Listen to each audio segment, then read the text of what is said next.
crisis asmática y exacerbación de POC. Mi nombre es Paulina Oliveros, yo soy residente de primer año de Medicina Crítica y Cuidado Intensivo. Entonces, empecemos.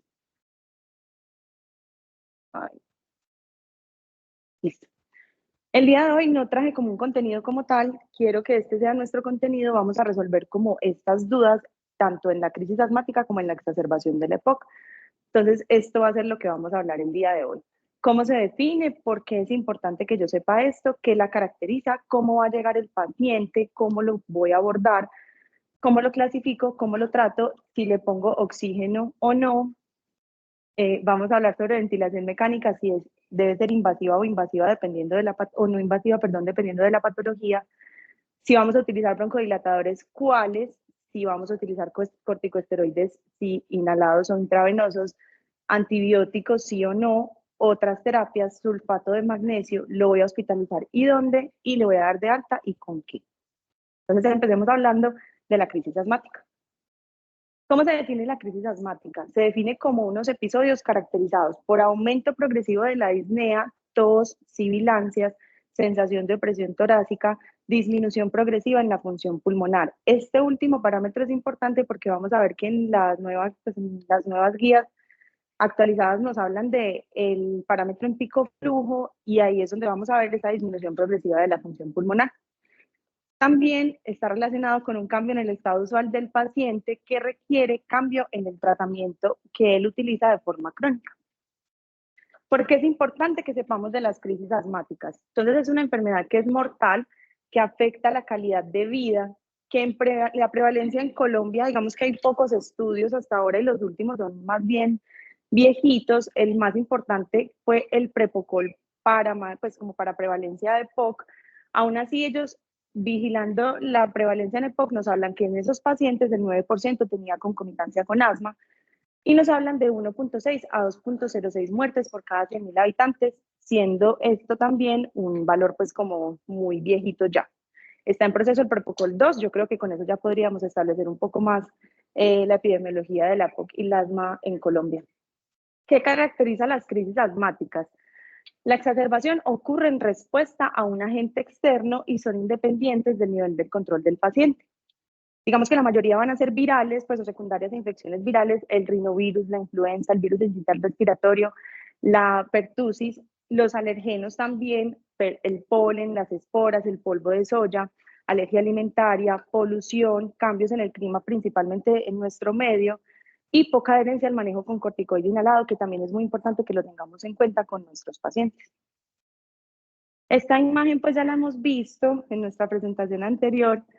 Se las quise volver a traer para que logremos mirar la diferencia entre un bronquio que es normal y un bronquio que está inflamado por asma. Vemos que hay un aumento del grosor de la pared, hay inflamación, hay moco, y si a esto le adicionamos una noxa, las anteriores que vimos, digamos que la luz del bronquio va a ser mucho menor y esto va a hacer que el paciente pueda ingresar oxígeno más no sacar el CO2 y lo que ya todos pues conocimos en la presentación pasada. ¿Cómo va a llegar entonces el paciente? El paciente se va a quejar principalmente de sensación de opresión torácica, de disnea y de tos. Va a tener cambios en los síntomas y la función pulmonar usual del paciente. Ahorita vamos a hablar un poco más de eso.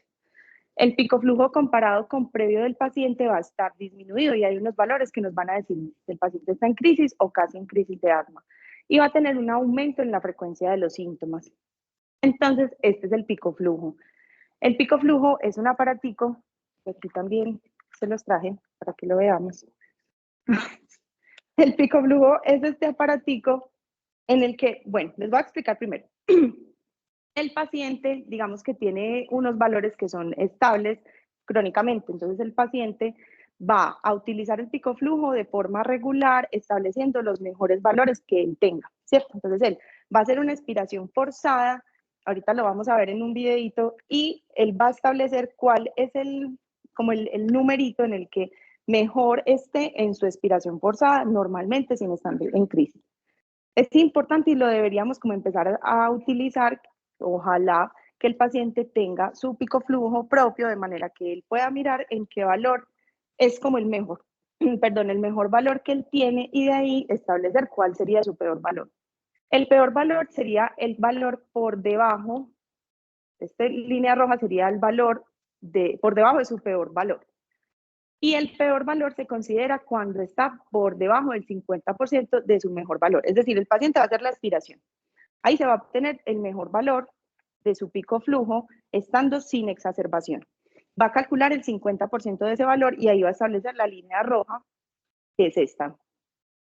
De ahí hasta la línea verde es un rango amarillo en el que el paciente está como empezando a exacerbarse.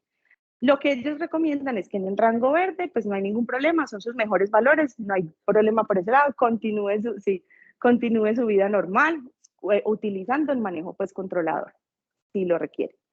En la zona amarilla está como más o menos, se dice que peor, por debajo de 80, pues del 80% de su mejor valor, hasta el 50%, y la recomendación es que llame al doctor, que le diga, ve, yo me siento así, o que utilice lo que ya se le dejó de forma crónica, pues como para el manejo de empezando sus crisis. Pero si el paciente está por debajo de 50, él debe acudir a un servicio de urgencias.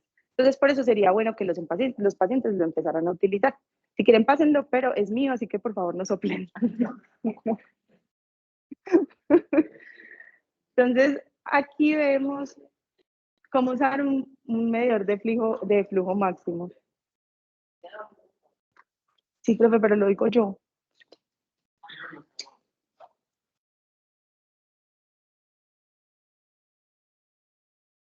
¿Cómo hago? Espérenme.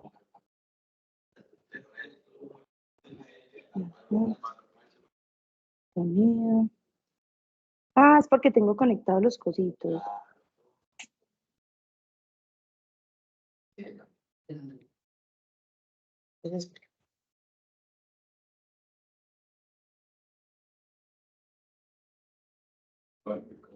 ¿Cómo usar un medidor de flujo máximo? Deslice el marcador o la flecha del medidor de flujo máximo hacia la parte inferior de la escala numerada. Párese derecho. Respire profundamente.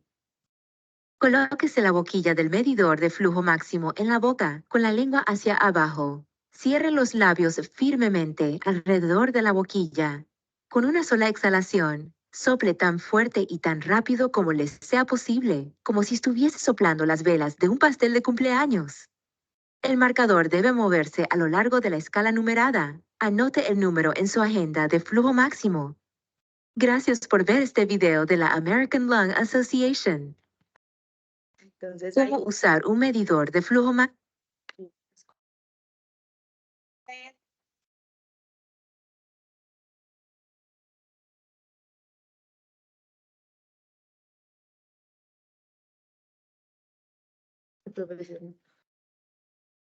ahora sí. La idea es que el paciente haga pues como una aspiración lo más forzada que pueda y ahí la flechita que tiene verde y amarillo se mueve hasta ese punto. Él lo debe hacer de forma pues como regular para establecer pues como su mejor valor. Sí. Ay, no. Yo no sé por qué me aparece así. Pantalla, la pantalla. Así, listo. Para establecer, ¿no les aparece bien?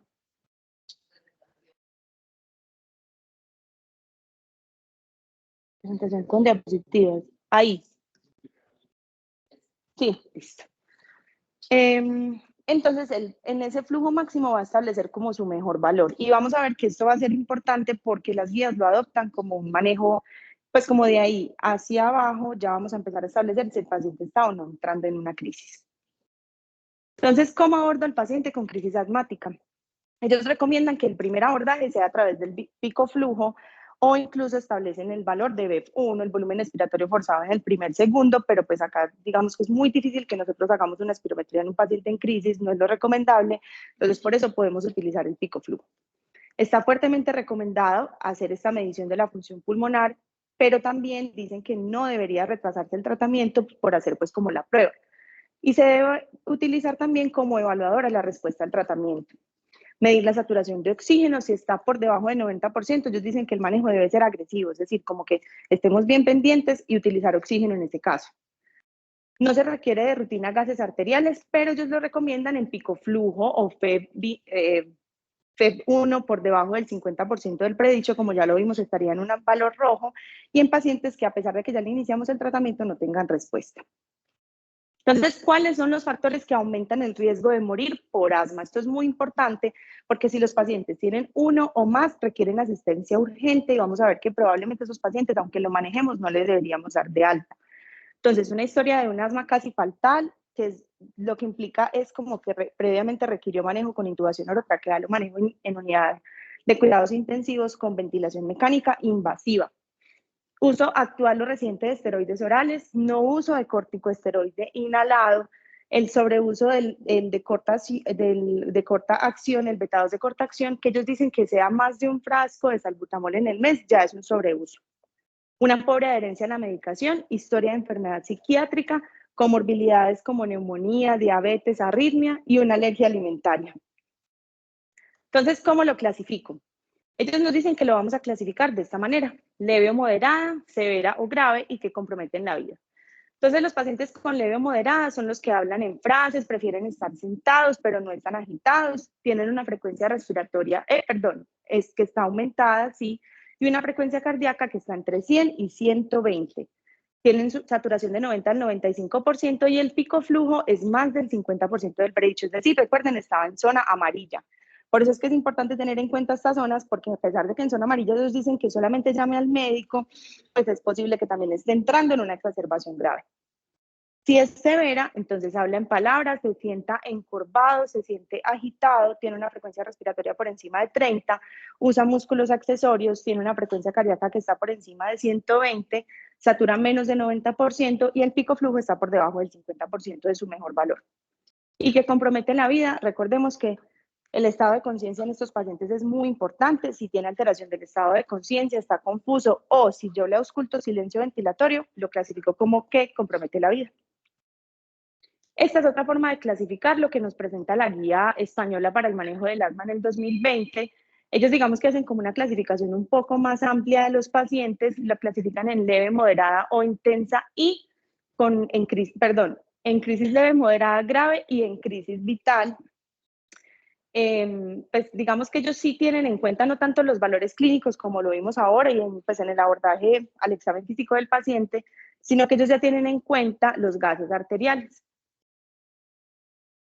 ¿Cómo trato entonces al paciente en crisis asmática? Entonces ya vimos cómo me llega el paciente, qué síntomas y signos le vamos a encontrar, ya vimos cómo lo vamos a clasificar de acuerdo a cómo yo lo encontré. Ahora vamos a ver cómo lo vamos a empezar a tratar. Entonces, empecemos a desglosar pues como las preguntas. Le vamos a poner oxígeno. La meta de saturación sería del 93 al 95%. Recordemos que ellos nos dicen que si está por debajo del 90%, el tratamiento del oxígeno debe ser, pues del oxígeno y de todo el tratamiento para la mejoría de la crisis debe ser agresivo.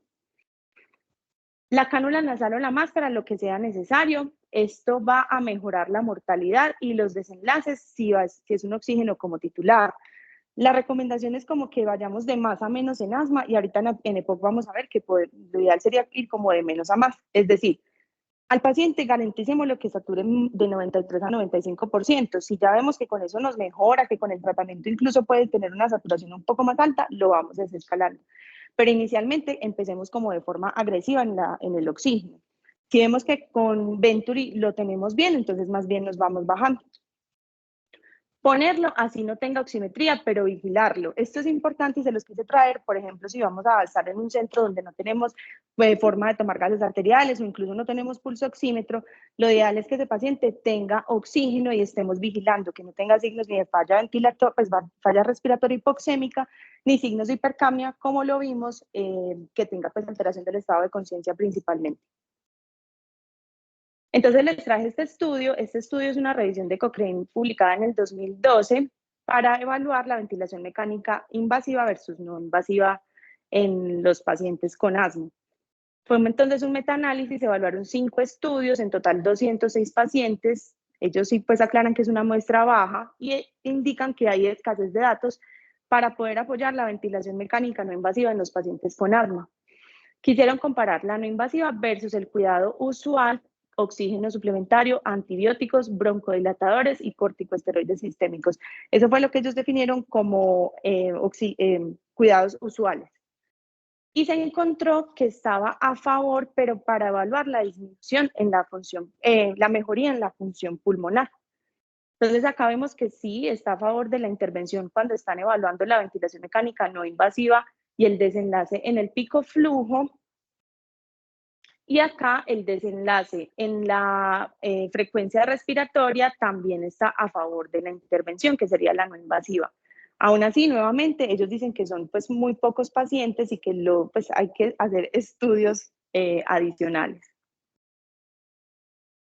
Este es otro estudio que les quise traer. Este fue publicado en el 2020. Es una cohorte retrospectiva realizada en los años 2010 al 2017. Quisieron mirar la asociación entre ventilación mecánica no invasiva y necesidad de ventilación mecánica invasiva. O sea, es decir, si yo los monto a ventilación mecánica no invasiva, ¿qué pacientes iban a necesitar invasiva después?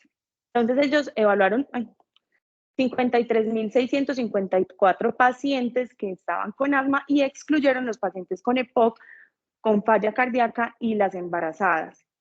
Encontraron que el 22.5% de los pacientes requirieron ventilación mecánica no invasiva, el 27% invasiva, y de los que estaban con no invasiva, el 22.3% requirieron ventilación mecánica invasiva, que eso es un porcentaje considerable. Entonces, ahí nos hacemos la pregunta, ¿será que sí es mejor ponerlos a no invasiva? Lo que nos dice Gina es que hay estudios pequeños a favor de ella, que sí deberíamos hacer un monitoreo estricto, que no debería retrasar la intubación, es decir, no debería retrasar el manejo con invasiva, pues con invasiva. Y ellos hacen una aclaración importante y es nunca jamás sedar el paciente. Es un paciente que está agitado, que está en crisis asmática, que es muy difícil tenerlo pues como acoplado a la ventilación no invasiva. Entonces, ¿será que sí? Bueno, yo creo que hay que evaluar el paciente, individualizar y mirar si realmente sí se beneficia de una no invasiva. Sigamos con los broncodilatadores. ¿Cuáles vamos a utilizar? Entonces, ellos la recomendación principal que nos hacen es utilizar el beta-2 de corta acción, el salbutamol. Nos recomiendan de 4 a 10 puff cada 20 minutos por una hora, luego 6 a 10 puff cada 1 a 2 horas e incluso hasta 4 a 10 puff cada 3 a 4 horas.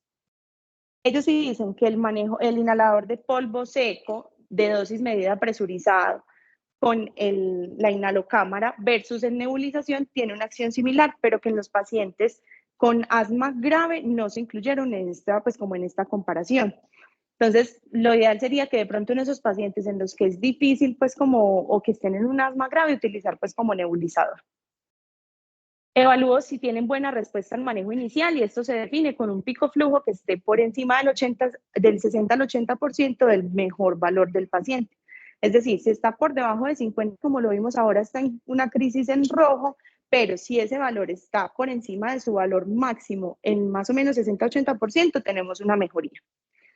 Ellos también recomiendan la budesonida formoterol, recordemos como nos explicaron la vez pasada en el manejo crónico, también lo podemos utilizar en el manejo agudo, es igual de efectivo y lo podemos utilizar como rescate hasta 12 inhalaciones en la dosis de 206 microgramos. Y recomiendan utilizar el bromuro de ipratropio, es el anticolinérgico de corta acción, en exacerbación que sea moderada a severa y se ve que mejora el pico flujo, incluso mejor que el beta-2 de corta acción cuando lo utilizamos solo. Entonces, corticosteroides inhalados o intravenosos. Lo que ellos nos recomiendan es que lo iniciemos pronto, el corticosteroide intravenoso. Este acelera la resolución de la exacerbación y previene que haya nuevas recaídas. Lo ideal es utilizarlo para todos los moderados a severos. Aquí sí hagamos la claridad de que los pacientes con crisis leve probablemente ya tengan un manejo en casa, ya ellos saben cómo manejarse con su corta acción ordenado de forma crónica. Entonces, digamos que los que ya están en la clínica probablemente ya hayan tenido un manejo en casa que no hubo mejoría, entonces tenemos que empezar a clasificar esos pacientes si ya consideramos que es una crisis moderada severa. La recomendación es prednisolona 1 miligramo al kilo día o equivalente hasta máximo 50 miligramos al día. Y lo debemos continuar por 5 a 7 días. Recordemos comentarle a los pacientes los efectos adversos de los corticosteroides, la alteración en el sueño, la sensación como de cambios del ánimo, que puede producir reflujo gastroesofágico, que puede aumentar el apetito. Recordemos, importante vigilarles las glucometrías y las presiones arteriales. Y ellos hacen la claridad de que 4 a 5 cursos de corticosteroide venoso puede aumentar riesgos a largo plazo de osteoporosis, diabetes, falla cardíaca y cataratas. Usar con mayor razón en pacientes que hayan tenido una falla en alcanzar la mejoría sintomática con el beta-2 de corta acción, que tengan una exacerbación y que ya estén utilizando previamente el corticoide oral, pues en su casa o sistémico, y que hayan tenido una historia de haber requerido un corticosteroide sistémico previamente en una crisis asmática. Ellos sí dicen también que la dexametasona puede ser similar, que encontraron como una mejoría en vómitos en los pacientes a los que se les puso, pero la dosis es de 0.6 miligramos al kilo solamente por 1 a 2 días, que más de ahí no se debería utilizar, ya sabemos que es como, tiene un efecto prolongado. Entonces, que si el paciente no tiene mejoría en esos 2 días, utilizar una prednisolona. Requiere 4 horas para ver la mejoría, por eso es importante tener la vigilancia del paciente, pues como ahí mirando que sí efectivamente tenga mejoría en ese tiempo. Y la recomendación es sí, también utilizar los corticosteroides inhalados. Si el paciente lo estaba recibiendo, continuarlo, y si no, prescribirlo en la crisis. Antibiótico, no lo recomiendan, solo si tiene paciente evidencia de neumonía por clínica, pues por los estudios paraclínicos, la purulencia del esputo y fiebre, y si la evidencia también de consolidación en imagen. Otras terapias hablan de la epinefrina, pero solamente pues cuando los síntomas sean secundarios a un estado de anafilaxia. Los antileucotrienos pues no tienen como una evidencia. Y ahora hablemos del sulfato de magnesio. Ellos dicen que no se recomienda de rutina. Aún así nos hablan de que utilicemos una dosis de 2 gramos intravenosos durante 20 minutos porque reduce admisiones hospitalarias en los pacientes que tienen un BEV1 por debajo del 25 al 30% del predicho al momento de la presentación. O sea, ya no estamos hablando de 50%, sino 25 a 30%. Que hayan tenido una falla en la respuesta al tratamiento inicial, que ya utilizamos todo lo anterior y pues no haya mejoría, y que tengan una hipoxemia persistente. Entonces, en cuanto al sulfato de magnesio, encontré varias cositas. Este es un estudio de Cochrane, pues un metaanálisis publicado en el 2014. Evaluaron 3 estudios con una dosis de sulfato de magnesio de 1.2 gramos o 2 gramos intravenosos pasado en 15 a 30 minutos versus placebo. Encontraron que había disminución en reingresos, que había mejoría en función pulmonar en no respuesta previa a beta-2 agonistas y esteroides. Entonces recordemos, si lo vamos a utilizar, ahorita vamos a ver pues como el algoritmo, ya debimos haber utilizado pues como las otras medidas de las que ya hablamos. Entonces acá vemos que está a favor del sulfato de magnesio cuando el desenlace era admisiones hospitalarias posteriores. Está a favor del sulfato de magnesio cuando el desenlace es el pico flujo, pues en porcentaje al del paciente usualmente. Cuando el desenlace es el BEF1, también a favor del sulfato de magnesio. Entonces, ahora organicémonos. ¿Cómo trato al paciente con crisis asmática? Entonces, estos son los medicamentos. Esto lo extraje de la guía española, la del 2020, que es la última. Acá nos dan como algunos ejemplos. Sabemos el salbutamol, el beta-2 agonista, los anticolinérgicos, el bromuro de hipertropio, los corticosteroides sistémicos, prednisolona o hidrocortisona. Ellos sí nos hablan de este. Los glucocorticoides inhalados, budesonida, fluticasona es el que ellos utilizan. El sulfato de magnesio, y llamativamente en la guía española nos hablan de utilizar el beta-2 agonista intravenoso y el sulfato de magnesio inhalado. Entonces, les quise traer pues como este algoritmo es el de Gina, digamos que es el como el más actualizado y con el que nos estamos basando pues como en la clasificación de los pacientes. Entonces, primero voy a evaluar el ABC si el paciente está estable o inestable. Recordemos que si el paciente tiene una alteración del estado de conciencia o yo le ausculto un silencio pulmonar, el paciente pues ya miraré si lo debo montar en una ventilación mecánica, que lo ideal según lo que vimos, pues según el paciente determinar, sería una invasiva, pero lo mínimo que necesitamos es manejo en cuidados intensivos. Si el paciente no tiene esto, entonces vamos a mirar si es una clasificación leve, moderada o severa.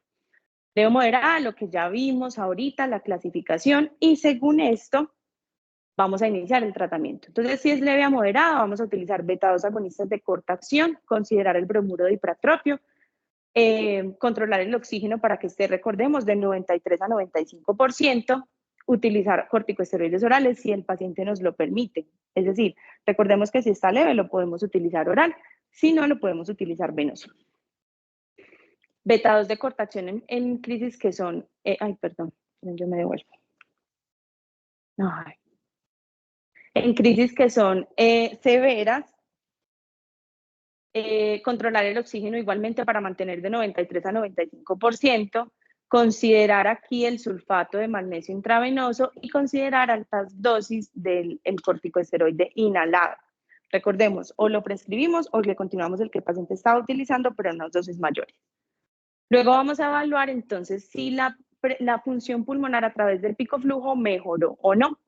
Entonces, si está por encima del 60 al 80% del mejor valor del paciente, pues miraremos si le podríamos dar de alta. Y si está por debajo, miramos si le debemos continuar el manejo de forma intrahospitalaria y lo que debemos determinar es en dónde continuarlo. Esta es como el algoritmo que nos muestra la guía española. Aquí pues quería como mostrarles que ellos hablan como de dos momentos para la evaluación del paciente. La evaluación estática, que es como el momento en el que me llega el paciente y yo lo veo y así está. Y la evaluación dinámica, que es como el momento en el que yo ya le hice el tratamiento, ya lo evalué, ya miré cómo estaba, le evalué el pico flujo y por eso lo consideran como dinámico, como de acuerdo a las cosas que ya le he realizado. Entonces, ¿dónde lo hospitalizo? Debo evaluar si hubo una mejoría del pico flujo. Profe. En cuanto a los dos algoritmos, profe, ellos sí hablan como de utilizar el sulfato de magnesio, de utilizar por ejemplo, acá en las severas nos hablan de utilizar el salbutamol intravenoso, hablan también de la ventilación mecánica no invasiva, es decir, diferencias sí hay. Pero en cuanto a la respuesta, como en pico flujo, es muy similar pues como los valores. En cuanto a inicialmente recomendar el beta-2 agonista, también es muy similar. Ellos sí consideran que en moderada a grave iniciar de entrada salbutamol y anticolinérgico de corta acción, pero igual nos hablan de utilizar el corticosteroide inhalado en las moderadas a severas. Y pues en las crisis vitales sí ya el manejo con ventilación mecánica invasiva, ingreso a UCI, pero... Ajá. Y nebulización con sulfato de magnesio, a diferencia del otro que lo recomienda es intravenoso.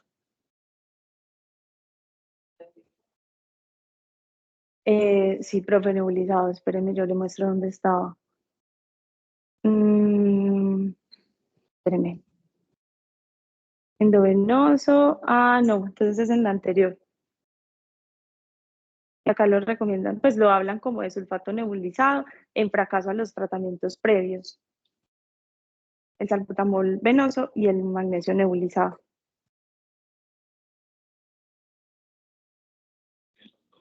Sí, venoso y nebulizado y lo ponen como en fracaso, pues como en el fracaso, entonces ya, el salbutamol venoso y el nebulizado en sulfato de magnesio.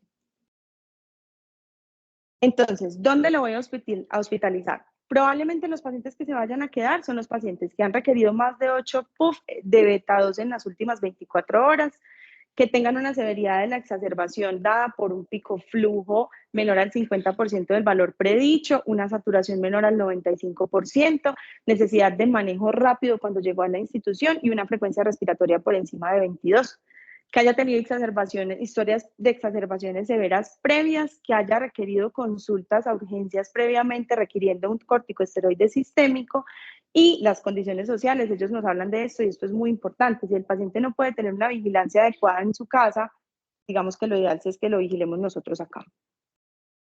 Ellos en la guía española también nos hablan de dónde hospitalizarlo. Digamos que acá son muy similares y pues obviamente los ingresos a UCI, si el paciente previamente estaba con alteración del estado de conciencia, pues ya sabemos cómo es el manejo que le vamos a hacer, o si tiene silencio, pues a la auscultación pulmonar. Y ellos también nos hablan de las comorbilidades en pacientes que tienen neumonía, neumotórax, neumomedias 1 o que no tengan comorbilidades respiratorias, pero que también estén asociadas a la crisis, lo debemos dejar pues como hospitalizado. Ya después miro si le voy a dar de alta y con qué. Entonces, si el paciente tiene una mejoría del 40 al 60% en el pico flujo de su valor predicho, no tiene factores de riesgo para asma potencialmente mortal y puede tener un buen seguimiento, ahí sí le podría considerar una alta médica. Ellos también nos dicen valores similares, pero acá nos dicen que si es leve moderada, mayor al 70% de el pico flujo o el volumen expiratorio forzado en el primer segundo. El alta debería ser, ya esto lo vamos a ver enseguida, con un plan de seguimiento, y ellos sí hablan como de que en estos lo ideal sí es como reevaluar estos síntomas para determinar si sí le podemos dar de alta o definitivamente lo debemos dejar hospitalizado. Entonces, si yo le voy a dar de alta, ¿con qué? Ya esto pues lo ampliamos un poquito más en la charla previa, pero entonces vamos a aumentarle las dosis de su corticosteroide inhalado y su beta 2 por las próximas 2 a 4 semanas, y lo ideal es que en ese momento el paciente tenga un seguimiento de forma ambulatoria para mirar si vuelve a reducirse la dosis o si continúa igual. El manejo controlador con el corticosteroide inhalado, recordemos que este es el pilar fundamental. Y la recomendación ahora es la budesonida formoterol, la terapia MART, si el paciente tiene historia de una o más exacerbaciones, que sería el caso porque ya el paciente lo ingresamos al servicio. Si este produce disminución del riesgo de otra crisis severa en los próximos 12 meses en un 32%. El aliviador como rescate, el beta 2 de corta acción, pero recordemos que también esta terapia MART la recomiendan como aliviador de rescate. La prednisolona de 40 a 50 miligramos día hasta 5 a 7 días, aliviador como rescate y no como regular si vamos a utilizar el beta 2 de corta acción. El hipratropio, suspenderlo rápidamente y modificar los factores que lo llevaron a una crisis. Entonces, ya vimos cómo manejar la crisis asmática en los pacientes, ya vimos cómo clasificarla, ya sabemos que principalmente los criterios son clínicos, que deberíamos empezar a utilizar el pico flujo en la medida de lo posible. Probablemente no lo vamos a tener, pero ya vemos que en estas guías nos hacen mucho énfasis en que lo deberíamos como empezar a utilizar tanto como para diagnóstico de la crisis como para evaluar pues la mejoría al tratamiento. Ya vimos cómo lo vamos a tratar y si le vamos a dar de alta, ya vimos cómo lo vamos a manejar después de la crisis. Ahora vamos a empezar a hablar de la exacerbación de POC. Entonces, ¿cómo se define la exacerbación de POC? Es un evento de disnea y o tos y esputo que empeoró en el transcurso de los últimos 14 días. Esta definición es importante porque vamos a ver que no solo nos habla de ella la GOL de 2024, sino también un estudio que ya enseguida vamos a hablar. Está acompañada de taquipnea y o taquicardia. Usualmente tiene aumento de la inflamación local o sistémica, ya sea por infección, por polución o alguna otra noxa, pues como de las vías respiratorias, y es potencialmente mortal. Esto es muy importante. ¿Por qué es importante que sepamos de la exacerbación del EPOC? Es una enfermedad que es mortal, que afecta la calidad de vida, y recordemos, ahorita hablamos del Prepocol. Este fue pues el estudio más grande que hemos tenido para la evaluación de la prevalencia de la EPOC en Colombia. Encontraron que el 8.9% en Colombia era la prevalencia y 13.5% era en Medellín, que es muy alta. 5.13% en 2019. Este es de otro estudio que comparó como, pues que miró como lo que se había reportado para, pues como para el Estado, para el Ministerio de Salud. Y en promedio estos pacientes reciben 6 atenciones en el servicio de urgencias por año. Entonces es muy importante que lo sepamos manejar y más que eso, que el paciente se vaya al alta con un manejo que sea el adecuado para poderlo controlar de forma crónica. ¿Qué caracteriza la exacerbación de la EPOC? Entonces, toda exacerbación tiene un impacto. El material particulado fino, grueso y dióxido de nitrógeno puede ser también un causante de la exacerbación. También hay que considerar los virus, que digamos que hacen parte del porcentaje más importante, que es la etiología de la exacerbación. El rinovirus, la influenza, el parainfluenza, el metaneumovirus. Y estas exacerbaciones que son secundarias a infección virales suelen ser más largas y digamos con un curso más crónico, digámoslo así. Hay aumento en la producción del esputo y este aumento en la producción y en la coloración del esputo se correlaciona con infección, que ahorita lo vamos a ver porque es importante.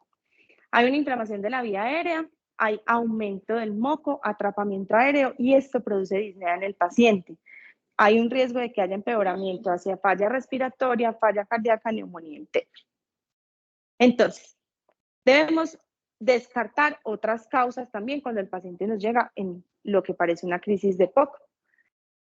Vamos a ver que los eosinófilos, si están aumentados en pulmón, en vía aérea y en sangre, nos hablan de susceptibilidad a infección viral y estos pacientes tienen una buena respuesta a esteroides sistémicos. Las exacerbaciones frecuentes se definen cuando tienen 2 o más al año.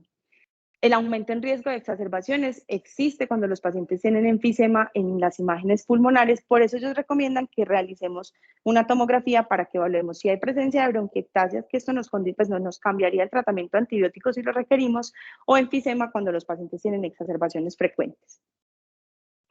Entonces, esto es como la etiología que nos muestra la ALAT, la latinoamericana. En los pacientes con EPOC, llamativamente el mayor porcentaje era de infecciones bacterianas.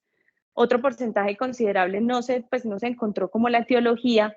Otro considerable es en los pacientes con eosinófilos elevados y en 10% la etiología fue viral. Aquí les quería hacer como esta aclaración, si al paciente le encontramos un aspergillus, esto es un factor de riesgo para, como para exacerbaciones frecuentes y además tienen un riesgo aumentado los pacientes que han tenido exacerbaciones previas, que utilizan esteroides parenterales, que tienen hipoalbuminemia y que han requerido antibióticos de amplio espectro previamente. Entonces, rápidamente, ¿qué lo caracteriza en cuanto a fisiopatología? Hay una anoxia, sea bacteriana, viral, polución o cualquier otra. Esto ya el paciente teniendo una inflamación previa va a empeorar esa inflamación, va a haber un aumento de la proteína C reactiva y va a llevar a cambios pues como en la dinámica ventilatoria. Entonces va a haber una ventilación y una perfusión que estaba alterada, va a haber hipoxemia, va a aumentar las demandas ventilatorias, taquipnea, va a haber atrapamiento aéreo y esto puede llevar a empeoramiento de hipercapnia y mayor disnea. ¿Cómo va a llegar entonces el paciente? Va a tener disnea, cambios en la tos y cambios en la purulencia del esputo, que eso es como lo principal.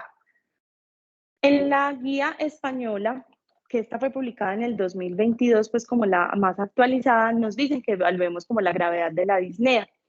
Entonces ellos nos dan como una recomendación de cómo evaluar esa gravedad de la disnea. Entonces hay un puntaje que es el de CAF, evaluando la disnea en una escala que es la MRCD extendida, y ellos consideran el valor ya sea 5A o 5B. Las 5, o sea, el valor 5 es equiparable a la MRC, ¿dónde está? MRC, en el valor 4. Y lo que ellos miran es, si tiene el 5A, son pacientes que son capaces de lavarse o vestirse de forma independiente, aunque tengan disnea.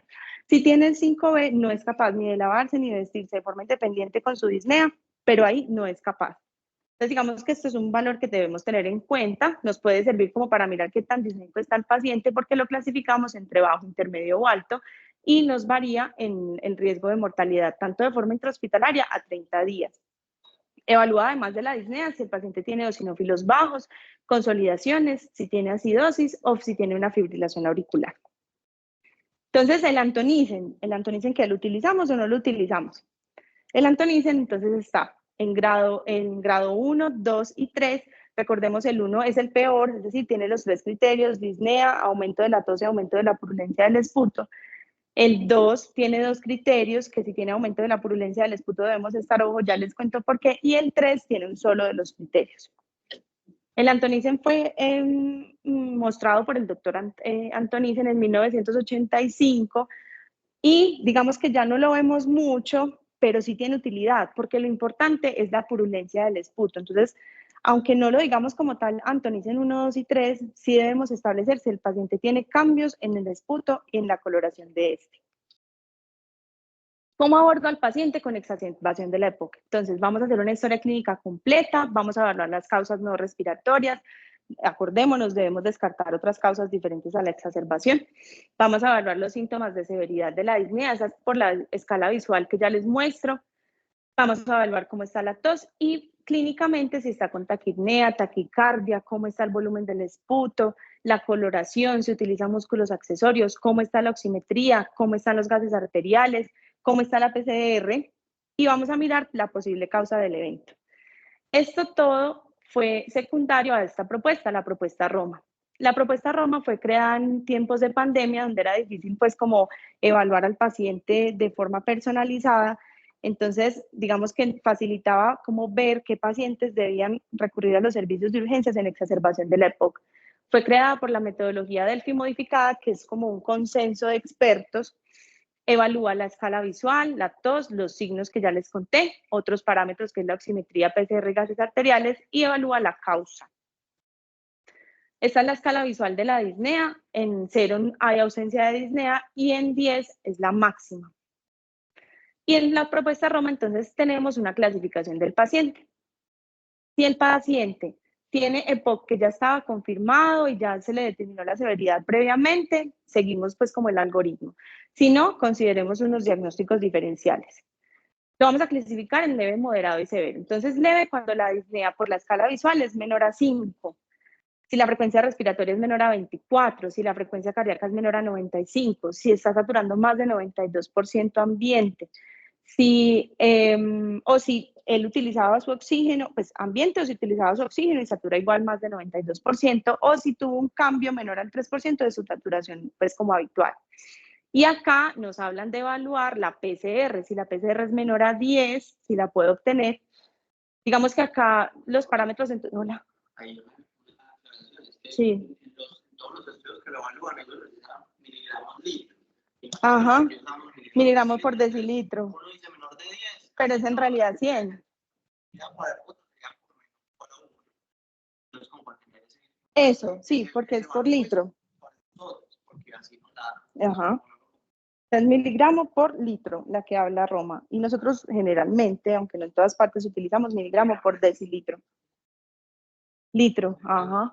Sí, en los pueblos casi siempre es litro. Sí, y en realidad es 10. Ajá. Bueno, y digamos que acá entonces los parámetros están al revés, no por debajo, sino por encima, pero lo que diferencia la moderada de la severa o grave es la acidosis. Es decir, los pacientes en moderada tienen un pH que está por encima de 7.35, en la severa está por debajo de 7.35 y la PCO2 por encima de 45 en la moderada, pero sin acidosis. Entonces, el pH es la diferencia entre la grave y la moderada. Y ellos hablan de determinar, pues, en lo posible cuál es la etiología.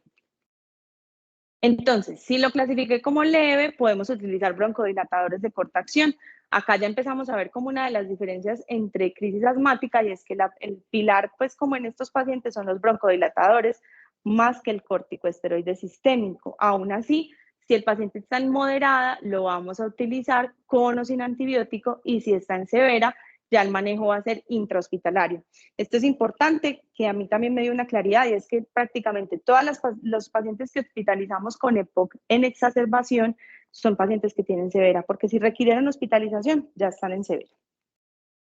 Esta es otra forma de clasificarlo, también se las quería mostrar pues como someramente, digámoslo así, pero les quería mostrar que la guía española nos recomienda son parámetros más clínicos, no tanto como la guía Gold, que ya recomiendas con la propuesta Roma, sino la española clínicamente, como lo encontramos en saturación, sin utilizar pues como gases arteriales y paraclínicos.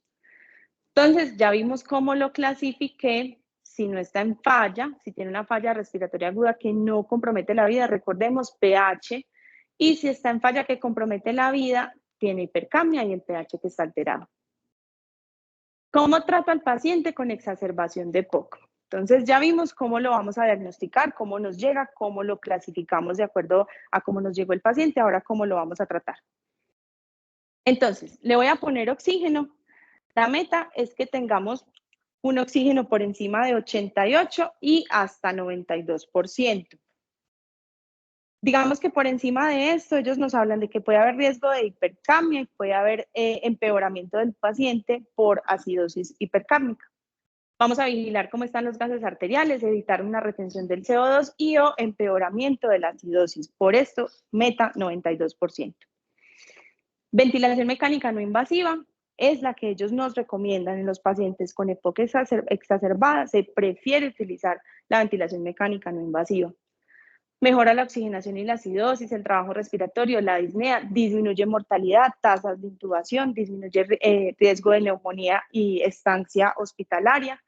Suspender en caso de que haya tolerancia a 4 horas sin requerimiento de ventilación no invasiva, y la diferencia, por ejemplo, con la intubación es que no requiere weaning. En indicaciones, al menos uno, que esté acidótico, que tenga una disnea severa con fatiga muscular, aumento del trabajo respiratorio y que la hipoxemia sea resistente a pesar del manejo con oxígeno. ¿Cuáles son las indicaciones entonces en estos pacientes de ventilación invasiva?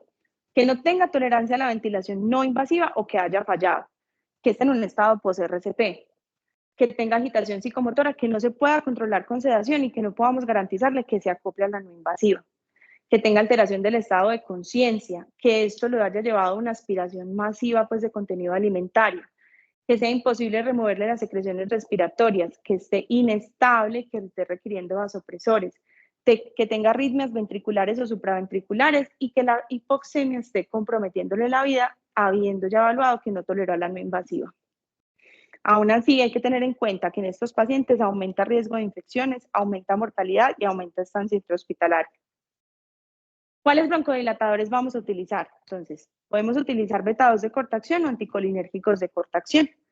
No hay diferencias entre las dosis inhaladas o nebulizadas en cuanto al volumen expiratorio en el primer segundo. Sí recomiendan nuevamente los nebulizadores para los más enfermos. La recomendación es 1 o 2 inhalaciones cada hora por 2 a 3 dosis y luego cada 2 a 4 horas. Continuar nuevamente el beta-2 o el anticolinérgico de larga acción si el paciente ya lo venía utilizando, o prescribirlo.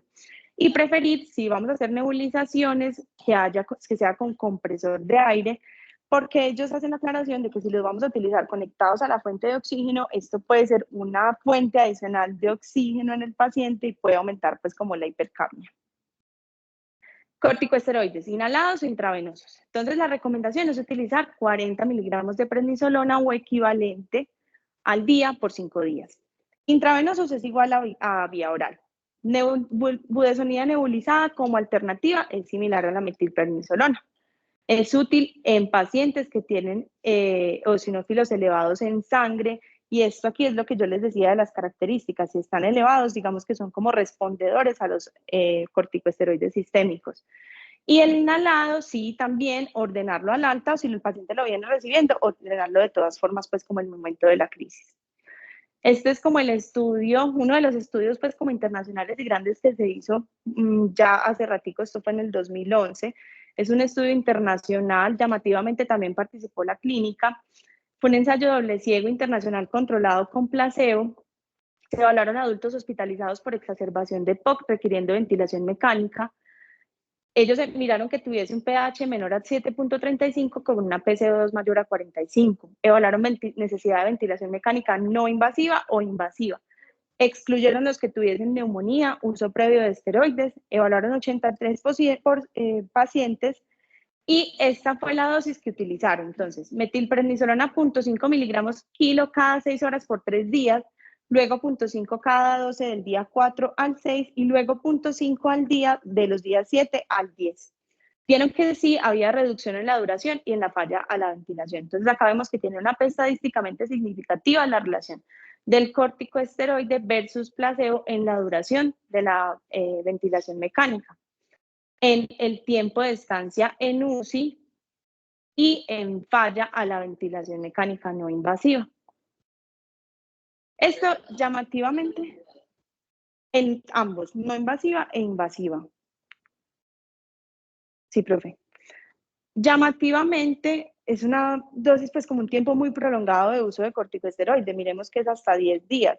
Entonces ya lo hemos ido reduciendo y se ha visto que tiene pues como efectos similares utilizándolo a dosis un poco más bajas y durante 5 días. ¿Utilizaremos antibiótico? Ellos dicen que el aumento de la purulencia del esputo tiene una buena sensibilidad para determinar si el paciente tiene infección y carga bacteriana. Muchos pacientes están colonizados, muchos pacientes se infectan pues como debido a su colonización. Entonces, sí, el aumento de la purulencia del esputo nos habla de que el paciente puede tener como infección. Disminuye mortalidad a corto plazo. ¿Está bajita? Sí. Sí.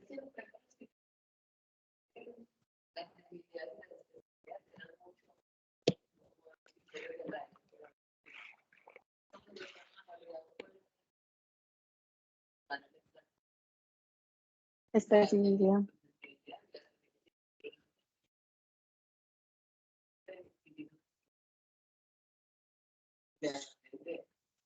Sí.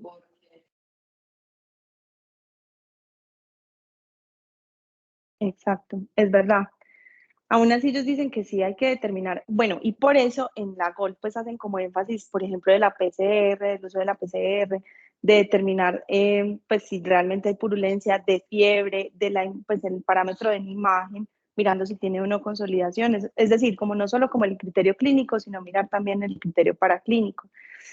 El problema es que estos pacientes, pues digamos que si hay purulencia, uno sí se queda ahí como, ¿será que sí? ¿Será que no? Si son muy ancianos, si ya han requerido corticosteroide previamente, entonces no van a hacer tanta fiebre, no van a elevar PCR, entonces es difícil, pero sí digamos que se debe individualizar pues como de acuerdo al paciente el uso o no como del antibiótico. Mostraron que disminuye mortalidad a corto plazo, pero que hay un 53%, perdón, y que hay una falla al tratamiento también en un 53%. Sí o sí, utilizarlo cuando el paciente requiera ventilación mecánica, ya sea invasiva o no invasiva. Recomiendan pues como algunos. Aún así ellos dicen que lo ideal es como determinar pues como la epidemiología local para el uso del antibiótico y recomiendan tomar cultivo de esputo en exacerbador frecuente cuando haya una obstrucción severa al flujo de la vía aérea y necesidad de ventilación mecánica. Aquí les quise mostrar este estudio en el que compararon pues como la PCR versus los síntomas del paciente por GOL y el desenlace era pues como infección. Fue un estudio multicéntrico aleatorizado controlado de intervención abierta realizado en Países Bajos de 2011 a 2015.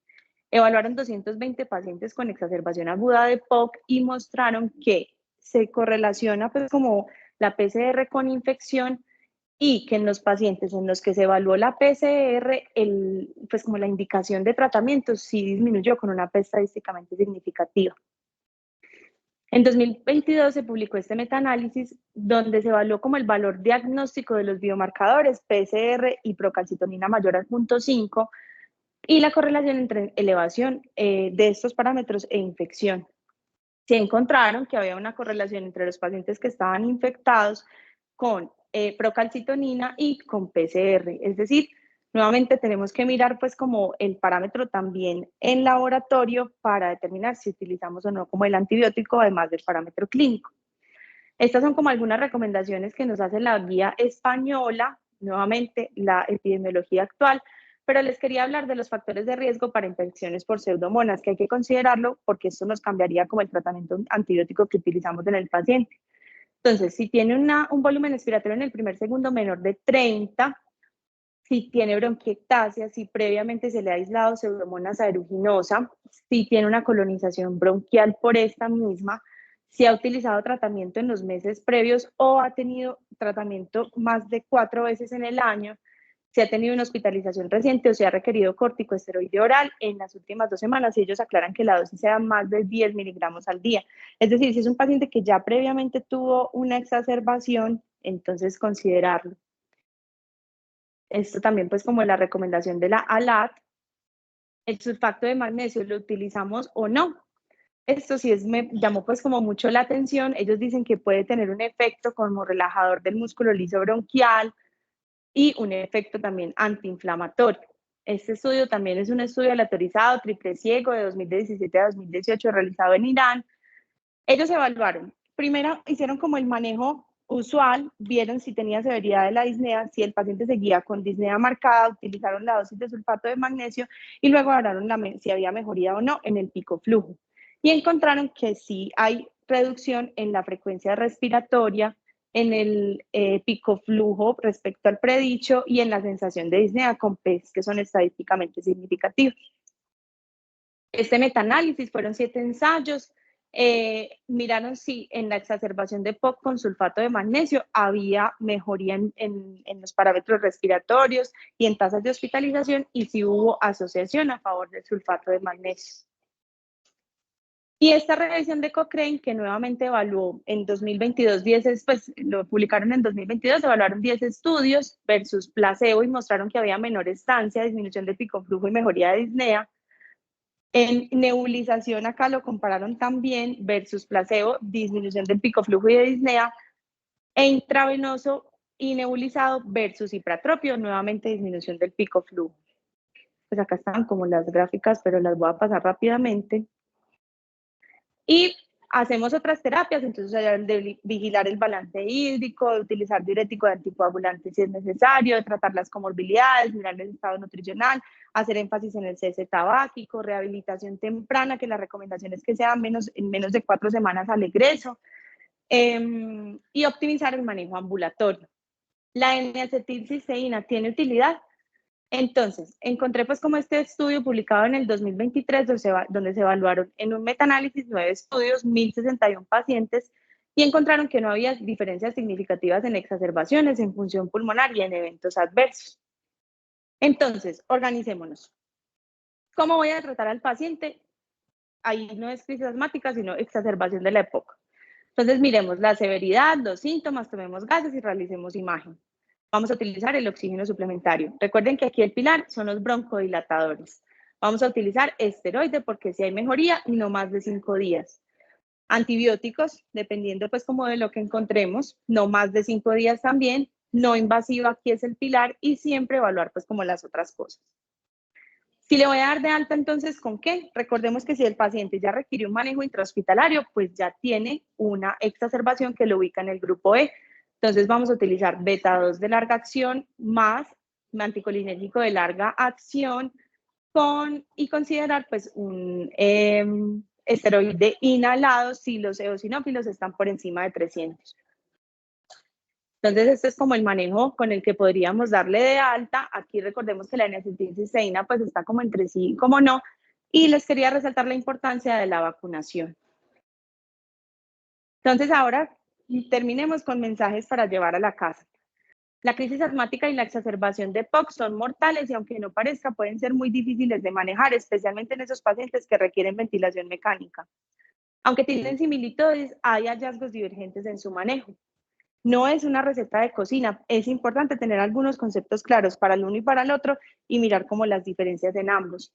El pilar en ambos es el broncodilatador más el esteroide sistémico, pero se debe individualizar. Y empecemos en lo posible a utilizar el pico flujo. Esta tablita la hice yo, pues como haciendo un comparativo respecto a la crisis asmática y a la crisis y a la exacerbación de la EPOC. Resaltar pues como el uso de ventilación mecánica no invasiva, principalmente para EPOC, invasiva preferentemente para el asma. Y ya, muchísimas gracias. Me disculpo por el tiempo, sí, me disculpo por el tiempo, pero era un tema pues amplio, entonces pues, no, no les traje muestras, pero, pero sí les quería mostrar pues como finalizando, el de polvo fijo, y este que estábamos hablando la vez pasada del Rapid Haller, pues como para que, que éramos la diferencia entre el Turbi Haller, que es el de polvo fijo, y el Rapid Haller, que es el Los que están conectados tienen alguna pregunta, alguna duda, algún comentario.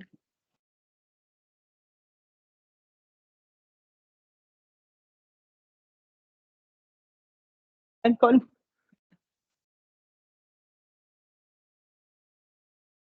Es súper bien. Es súper bien. Pero solamente si soy asma.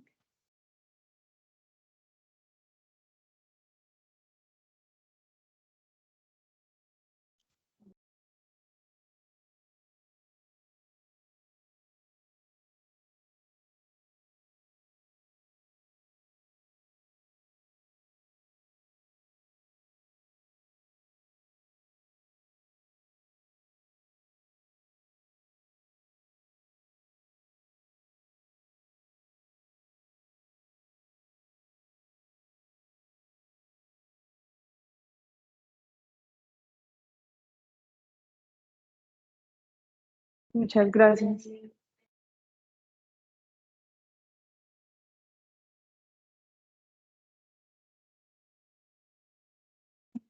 Lo que pasa es que no lo revisé, porque ellos dicen como si utilizarlo de entrada, o sea, como no esperar como a que esté grave, por ejemplo, en crisis asmática, que sí lo recomiendan en moderada severa, sino utilizarlo de entrada en conjunto con el beta 2 de corta acción, en EPOC.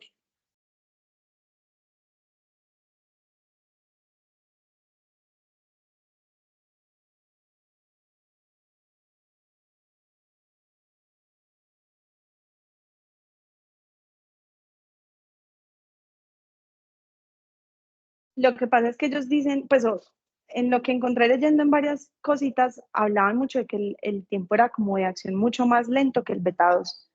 Entonces, como si lo utilizo el beta 2, está bien, pero entonces si lo voy a utilizar también en moderada severa, pues la efectividad no la puedo determinar tan rápido como la podría determinar en el beta 2, pero como una medida adicional, pero no sé, profe, como en qué estudios se basaron para yo determinar si lo utilizo de entrada. Ajá. Ujú.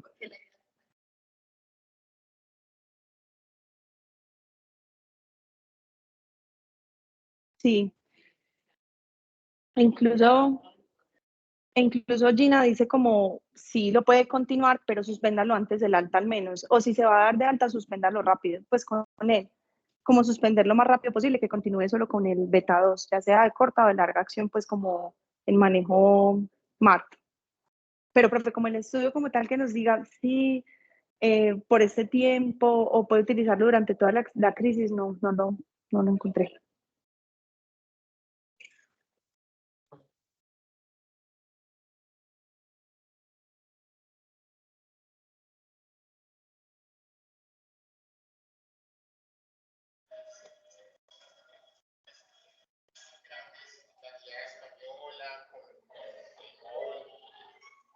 Me pareció pues como muy relevante. Además, que muchas veces la gente no sabe lo de la clasificación de Roma, que es una vez Como más fuerte.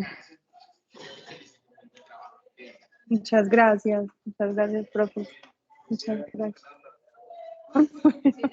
Me alegra. con el pico flujo, son cosas lo importante es que al estudiar y lo vas aplicando. Muchas gracias, profes. Voy a desconectarme ya entonces de la... Muchas gracias a todos por la atención.